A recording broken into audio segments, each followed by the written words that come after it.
여러분 안녕하세요, 도미니터TV입니다. 요즘 애기가 잠이 너무 짧아져가지고 밤에 한 10번씩은 깨는 것 같아요. 최근에 KB금융그룹에서 2025년 한국 부자 보고서라는 리포터가 발행되었습니다. 저도 이제 어제 이거를 읽고 여러 가지 이제 생각을 해보게 되었습니다. 나름 객관적으로 조사한 자료지만 좀 실질적인 부 자체를 평가하기에는 생략될 수밖에 없는 부분도 있고, 또 인플레이션이 좀 감안되지 않은 그런 부분도 있다. 그래서 이 참뜻을 좀 제대로 이해하지 못하는 사람도 있을 것이다, 저는 이렇게 생각을 했습니다. 중요한 대목 몇 가지만 꼽아 보겠습니다. 지난 15년간 한국 부자 현황 변화를 말씀드려 보겠습니다. 한국의 부자 수는, 여기서 이제 부자라고 하면은 이제 부동산 빼고 금융자산을 10억 이상 갖고 있는 사람을 뜻하는데요. 2011년에 그 한국 부자 수가 13만 명이었는데 2025년에 47만 6천 명으로 15년 동안 매년 9.7%가 늘었다고 합니다. 그들이 보유한 금융자산이 올해 3,066조 원으로 그 자산 자체도 매년 7.2%씩 불었다고 합니다. 이거 보면은 나는 계속 못 사는데 왜 이렇게 부자들이 많아지는 거지? 그들은 왜 돈을 다 쓸어가는 거지? 이렇게 느낄 수도 있습니다. 근데 제가 이 표를 보니까 조금 애매한 게 있어요. 2011년에는 그 자산이 1158조 원이었답니다. 그리고 지금으로부터 10년 전에는 1542조, 그리고 지금은 3000조 정도 되니까 딱 10년에 비해서 이제 한 2배 정도 자산이 늘었다고 보여지는데요. 지금의 현금 가치는 이제 3,000조라고 하면은 2015년에 1,500조에 해당하는 금액이었습니다. 여러 통계 자료를 보면은 딱 10년 동안 이 원화의 구매력 자체가 2배씩 줄어들었다는 것을 여러분들도 검색하시면 알 수 있거든요. 그런 면에서 봤을 때 많은 부자들의 모수의 총 자산의 변화는 사실상 없다, 이렇게 보여집니다. 분명히 저희는 느낄 수가 있는 게 서민들은 지금 확실히 못 살고 있습니다. 평균적인 근로자라고 했을 때 예를 들어서 2015년도에 연봉 5천을 받은 사람이 지금 연봉 1억을 받는다면은 정확하게 구매력을 보존하는 그런 상황이 됩니다. 절약을 하고 안 했고 이거는 개인의 선택이지만은 근로소득만 비교해 봤을 때는 그렇게 계산이 되거든요. 그런데 지금 잘 나가는 회사 말고는 같은 직무 대비, 본인을 예로 들면 안 되고 그 당시에 과장이었던 사람과 지금 과장인 나의 그 연봉이 딱 2배 차이가 나냐, 그렇게 보면은 아니실걸요. 웬만한 회사는 분명히 아닐 겁니다. 그럼에도 불구하고 현금의 가치가 2배나 줄었으니까 근로소득만 의지하고 있었던 사람들은 다 그 돈이 누군가에게로 뺏겼을 겁니다. 그 돈이 아무래도 부자 쪽으로 갔겠죠. 그렇게 부자 쪽으로 갔음에도 불구하고 우리 여기 데이터에서 나오는 그 부자들의 자산은 유지였습니다.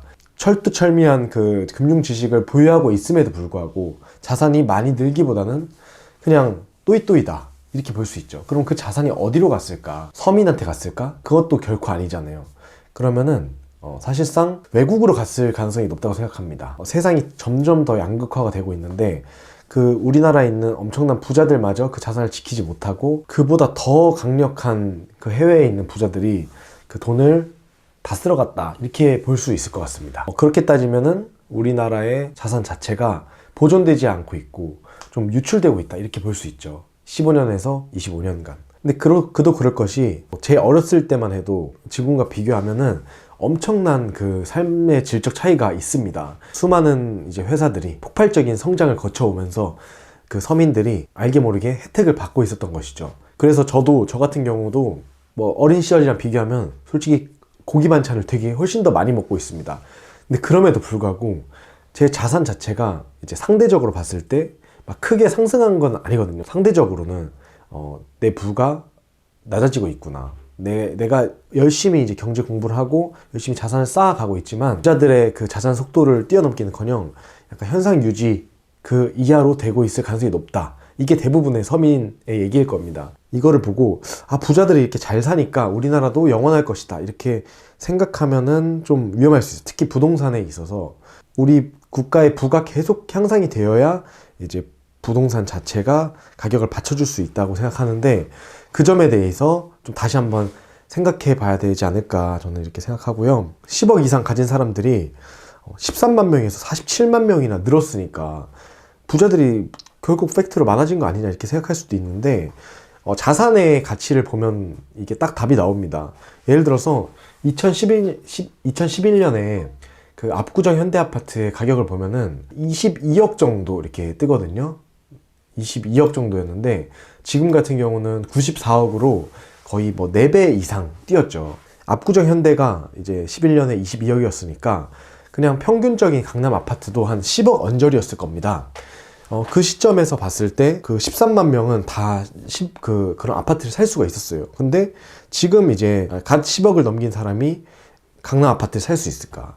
강남 아파트가 지금 평균적으로 뭐 한 30억은 줘야 되잖아요. 그렇기 때문에 이게 좀 그 수치적으로 봤을 때 10억이라는 기준에서 이제 현금 가치로 봤을 때 부자를 설명하기에는 좀 무리가 있다 이렇게 보여집니다. 그리고 좀 특이한 거는 한국 부자의 총 자산 중 부동산 자산 비중이 줄고 기타 자산 비중이 늘어나는 포트폴리오 변화가 나타났다. 기타 자산 비중이 늘어나는데 기타 자산이라고 하면은 뭐 금 같은 거를 말할 수도 있고 사실 뭐 암호화폐 이런 것도 말할 수 있는데 암호화폐 같은 경우는 사실상 이제 뭐 셀프 커스터디나 이렇게 하는 사람들을 특정할 수가 없기 때문에 제대로 된 계산이 되기 힘들 것 같아요. 그래서 그 기타 자산에 대한 그 비율은 훨씬 더 커졌다고 볼 수 있을 것 같습니다. 그리고 주식도 이제 데이터로 봤을 때 확실히 화랑인 것 같고 또 이제 부자에 대해서 부자를 또 3단계로 나누는데 10억에서 100억 미만의 금융자산을 가진 사람이 그냥 자산가고 100억에서 300억 미만은 고자산가 그리고 300억 이상의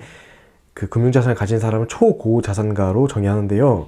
이 초고자산가의 비율이 역대급으로 높았다고 합니다. 2020년에 비해서 2020년에는 초고자산가가 이제 300억 이상의 자산을 가지고 있는 사람이 1.8%였는데 지금 같은 경우 2.5%로 해가지고 한 50%가량 늘은 거죠. 그에 비해서 이제 고자산가는 6.9%에서 6.8%로 이제 비슷한 양상을 보이고 있고 또 일반 자산가는 91.3%에서 90.8 그러니까 줄었다고 볼 수 있습니다. 여기서 봤을 때 초고자산가만 늘었다 이렇게 볼 수 있고 우리나라 부자 전체는 뭐 크게 더 자산을 쌓은 건 아니지만 초고자산가의 그러니까 좀 부자들 중에서도 좀 더 잘 나가는 부자들은 조금 더 양극화를 통해서 더 많은 자산을 취득하고 있다 그렇게 보여집니다. 그래서 정말 이 보고서만 봐도 정말 양극화의 시대, 극심한 양극화의 시대가 점점 더 심해지고 있구나 싶습니다. 그런데 지금 기술 발전을 보면은 전 세계의 기술 발전을 봤을 때 양극화가 더 심해질 것 같지 않나요?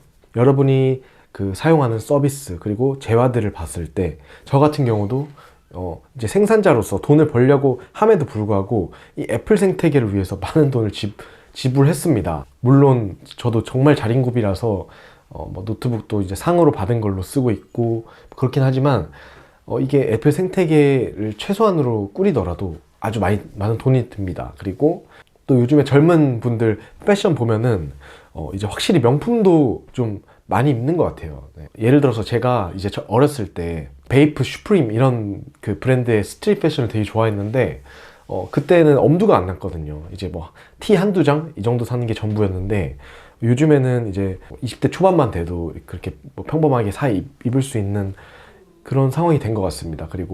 그런데 우리가 소득 수준이 너무나 올라가서 이렇게 더 소비에 대한 그 비용을 지출하는 거 아니거든요. 사실 등골이 휘고 있는데 그렇게 좀 비싼 소비를 할 수밖에 없는 게 이게 그 브랜드가 더 강력해지고 또 마케팅이 더 강력해지기 때문에 저희는 자연스럽게 더 비싼 소비에 좀 빠져들게 되는 것 같습니다. 그래서 더 비싼 소비를 칠 수 있는 더 강력한 브랜드는 더 돈을 많이 벌고 그렇지 않은 브랜드는 이제 사라지는 그런 양극화의 시대에서 이제 어떻게 살아남을지 좀 고민을 해야 될 것 같고 살아남는 거 자체가 더 좋은 서비스를 만들어서 큰 돈을 벌면 상관없겠지만 대부분의 서민들은 절약을 하는 게 최선이 아닐까. 그리고 절약을 하면서도 그 돈이 이제 막연한 현금 저축으로 인한 그런 구매력 하락을 야기하는 것이 아닌 올바른 뭐 투자나 또 뭐 비트코인 저축 그런 여러 가지 도구들 공부한 뒤에 올바른 판단을 해서 10년이 지났을 때도 2배의 자산 하락이 아닌